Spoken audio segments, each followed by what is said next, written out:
Hello friends, मेरा नाम है इस्माइल खान। आज के इस वीडियो में हम लोग रेफ्रिजरेटर की फॉल्ट फाइंडिंग को सीखेंगे। अगर कोई रेफ्रिजरेटर चल रहा हो यानी उसका कंप्रेसर चल रहा हो और उसमें कूलिंग बिल्कुल भी ना हो रही हो तो हम इसके फॉल्ट को किस तरह से फाइंड आउट करेंगे। किसी कस्टमर के यहाँ अगर हम रेफ्रिजरेटर को चेक कर रहे हो और कस्टमर को हमें यह बताना हो कि इस रेफ्रिजरेटर में क्या फॉल्ट है, तो इसको हम किस तरह से फाइंड आउट करते हैं, इसको समझते हैं।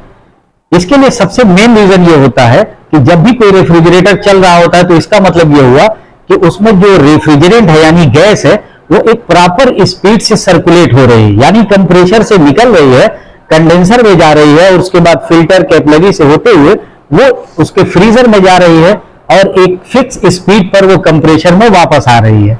अगर इस रेफ्रिजरेंट के इस सर्कुलेशन में किसी भी तरह की कोई प्रॉब्लम है तो एक चलती हुई फ्रिज में कूलिंग नहीं होती है। और रेफ्रिजरेंट के सर्कुलेशन यानी गैस के सर्कुलेशन में प्रॉब्लम की तीन वजह होती है। पहली वजह यह होती है कि उसकी जो मैकेनिकल सिस्टम है यानी जो ये पाइप है इसमें कहीं ना कहीं ब्लॉकेज है। ये ब्लॉकेज उसके कंडेंसर में भी हो सकता है, उसके फिल्टर में भी हो सकता है, कैपिलरी ट्यूब में भी हो सकता है और फ्रीजर यानी इवापोरेटर में भी हो सकता है। तो इसी चोक को हम फाइंड आउट करेंगे और अगर सिस्टम में चोक नहीं है तो इसका मतलब इस सिस्टम के अंदर गैस की प्रॉब्लम है, यानी कहीं ना कहीं इसमें गैस नहीं है। गैस ना होने का मतलब सिस्टम में कहीं ना कहीं लीकेज है।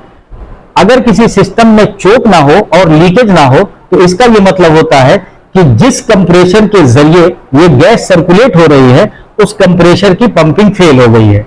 यानी गैस का सर्कुलेट ना करना जो एक रीजन है और उसकी तीन वजह हैं, उनमें एक होता है चोक का हो जाना, दूसरा होता है सिस्टम में गैस का लीक कर जाना और तीसरा होता है कंप्रेसर की पंपिंग का फेल हो जाना।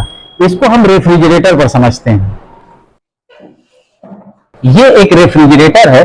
जब भी कोई रेफ्रिजरेटर चल रहा हो और कूलिंग ना हो इसका मतलब इसका कंप्रेसर चल रहा है। जब ये कंप्रेसर चल रहा हो और कूलिंग ना हो तो हम इसको यहां से देखते हैं इसकी डिस्चार्ज लाइन से। अगर कोई रेफ्रिजरेटर नॉर्मल कंडीशन में चल रहा होता है तो इसकी ये डिस्चार्ज लाइन गर्म होती है और ये कंडेंसर शुरू में गर्म होता है और धीरे धीरे नीचे की तरफ कम गर्म होता है और यहां जब फिल्टर पे पहुंचते हैं तो ये गुनगुना गर्म होता है, यानी ल्यूक वार्म जिसको कहते हैं। और उसके बाद ये कैपिलरी हमारी नॉर्मल होती है और यहां से ये रेफ्रिजरेंट इस कैपिलरी से होता हुआ यहां अंदर फ्रीजर में चला जाता है और फ्रीजर से जो लो प्रेशर लो टेम्परेचर की वेपर इस सक्शन लाइन से आती है, जिसकी वजह से ये सक्शन लाइन हमें ठंडी महसूस होती है। लेकिन जब ये कूलिंग नहीं कर रही होगी तो ना ही ये गर्म होगा और ना ही सक्शन लाइन ठंडा होगा। तो इस पोजीशन में हमें सबसे पहला चीज जो चेक करना होता है वो होता है हम इसका चोक ढूंढते हैं। चोक ढूंढने में जितना एरिया गर्म होता है अगर वो गर्म नहीं है तो इसका मतलब कहीं ना कहीं ठंडा होगा। तो वो ठंडा होना इस बात की दलील होती है कि उसी जगह से ये सिस्टम चोक है। मिसाल के तौर पे अगर इस जगह पर हमें ठंडक का एहसास हो तो हम समझ लेंगे कि गैस इसी जगह से ब्लॉक है। या अगर हमें लगता है कि साहब यहां से ठंडक महसूस हो रही तो हमें लगेगा कि इसी जगह से ब्लॉक है। इसी तरह से अगर हमारा ये फिल्टर चोक होगा तो ये छूने पर ठंडा महसूस होगा, यहां आइस भी आ जाती है। इसी तरह से कैपिलरी में जिस जगह पे चोकिंग होगी वहां पर ये बिल्कुल चिल्ड महसूस होगा। इससे भी हमें पता लगता है कि हाँ ये सिस्टम चोक है, यानी ये कैपिलरी चोक है। इसके अलावा फ्रीजर के अंदर हम देखते हैं कि फ्रीजर हमारा अगर प्रॉपर उसमें आए, फ्रीजर के अंदर हम ये देखते हैं कि जो गैस का सर्कुलेशन है वो प्रॉपर हो रहा है। इसकी एक हिसिंग साउंड आती है, हिस करके। अगर ये साउंड हमें प्रॉपर सुनाई देती है और ये तब सुनाई देती है जब कोई रेफ्रिजरेटर परफेक्टली वर्क कर रहा होता है। लेकिन अगर चोकिंग होती है तो फ्रीजर के अंदर जो चोकिंग होती है वो ऑयल की चोकिंग होती है और उस वक्त उसमें गैस के फंसने की एक आवाज सुनाई देगी। इस तरह की आवाज सुनाई देगी जैसे किसी नाले से बुलबुला निकलता है। इस तरह से भुक भुक टाइप की आवाज आएगी, यानी जो गैस की फ्लो होगी वो रुक रुक के आएगी। तो हम इसको ये पकड़ेंगे कि साहब हमारे फ्रीजर में चोक है। पर सपोज कीजिए कि हमको चोक ये फाइंड आउट नहीं हुआ तो हम अगला स्टेप चेक करेंगे कि क्या सिस्टम में लीकेज है। इसके लिए हम इस कंप्रेसर में जो चार्जिंग लाइन है इसके वाल्व को खोलेंगे और अगर ये सील्ड है तो इसके पाइप को कट करेंगे। कट करते ही अगर इस सिस्टम में गैस मौजूद होगी तो वो बाहर निकलेगी, अगर गैस नहीं मौजूद होगी तो गैस बाहर नहीं निकलेगी। गैस का निकलना इस बात की दलील है कि सिस्टम में लीकेज नहीं है।